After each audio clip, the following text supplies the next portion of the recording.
How's it going, softball fans? Braden Surprenant here with Adam Paul. It is softball season again with a little bit of rain here at the Cougar Classic up at Kit Carson Park.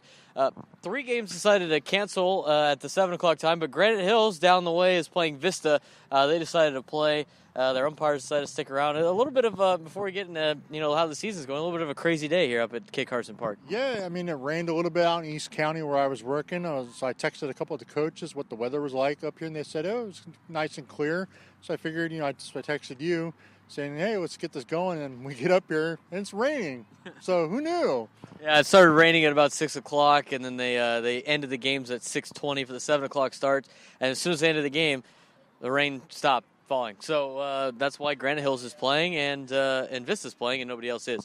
Those makeup games will be on 8 o'clock in the morning on Saturday. Let's get into the season. And we got a top 10 coming for you at your way, presented by Adam Paul, who did all the research for us. So we got some teams outside the top 10, Brawley, Santana, Carlsbad, LCC, and Cathedral Catholic. There's a lot of heavy hitters in that group.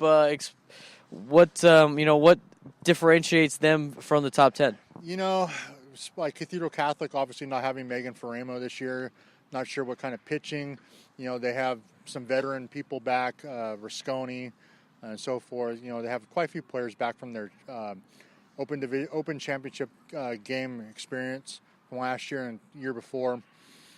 Santana not having an experienced catcher. They still have Madison Mendez, the top starting pitchers in San Diego.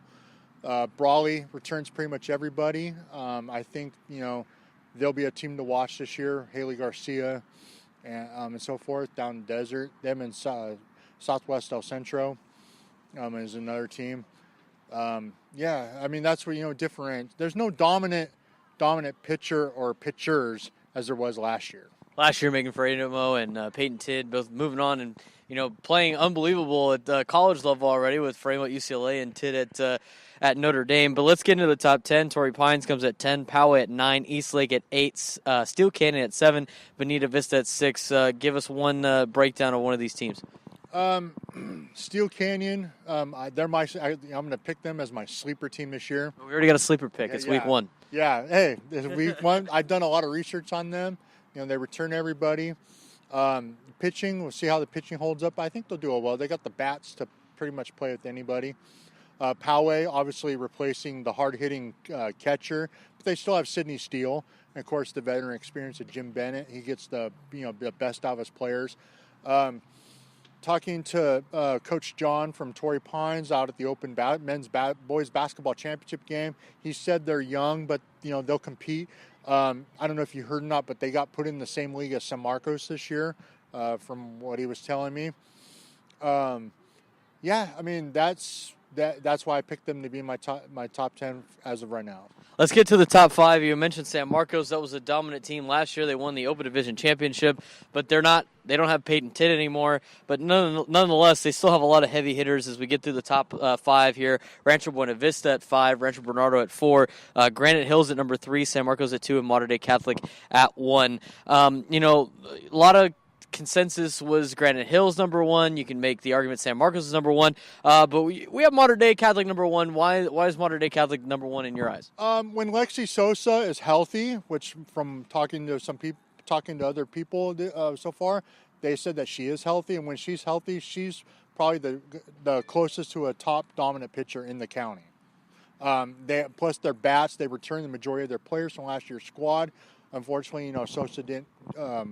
Once she went down with that injury or whatever it was, they kind of, took a little nosedive. So it wasn't quite up to the expectations as Coach Mike, would have liked to have had last year. But, they did okay. But with them returning everybody, and like I said, Alexi Sosa back on her A game, I think that's why I have them number 1. Like Mater Dei was doing really well last year, then Lexi Sosa went down, and then the rails fell off. But that's a team to be looking for if Lexi Sosa is in fact healthy. We're watching Granite Hills over there playing softball. They got 2 dominant pitchers, probably one of the top pitchers in San Diego. Talk to us a little bit about these 2 pitchers, and are they going to take the next step to kind of replace the top pitchers we had last year? I think so. I think they're on the cusp. When Stacey Chambers, when she was a freshman, as part of that team that lost on a questionable call to Ramona a couple years ago. They're on the cusp of knocking on getting into the open finals, or whatever finals they happen to be in for the division, which I think they'll be one of the open teams this year. Her and Katie Dobbs, probably the best 1-2 punch in San Diego. When Katie's healthy, as we were talking to her dad, she's throwing mid to high 60s now. That's pretty impressive. And when she's on, she's got good stuff. Stacy, same thing. Being a lefty, also she can hit a little bit. Katie can hit a little bit too. Can't go wrong there. Let's talk about this Cougar Classic. It's a great tournament. We were at it last year. So many different softball games going on. Quickly, as you look over the list of teams, who are some teams that stand out to you in this tournament that might make some noise that not necessarily are in our top 10? Probably Brawley. There's a couple of the desert teams. Olympian, even though they are replacing what's her name, the pitcher from last year. They talking to Coach Mike, they still have a good young squad coming back. I think they'll do really well, especially in this tournament. I know they lost 9-0 tonight to Rancho Bernardo. By the way, Rancho Bernardo, they're another team to look out for. They return everybody from their Division I championship squad from last year. Let's talk about some of the players. We were going over the list, and we got a lot of always top players here in San Diego when it comes to girls softball. Give us a couple names of girls that we should watch out for that are not the ordinary names or the household names that we've come to know. Of course, you have Seneca Kiro up at Ramona. Ramona was a sleeper team. Didn't have quite the year as they've had in the past last year. Of course, she's the remaining player from that open championship game experience from a couple years ago. She's going D1 next year. She's a player to watch. Caitlin Dunkel from Valley Center was another one. Jaguars. They're a sleepy team in their league. You have Marissa Estrada from Cathedral Catholic. Of course, everybody was under the shadow of Megan Farama last year. So I think those girls, they'll be able to step out from that and use that experience to their advantage. There's got a lot of great softball out here in San Diego County. We are getting excited for it. If the weather lets us play some more softball, we've had so much rain here in San Diego. It's unbelievable.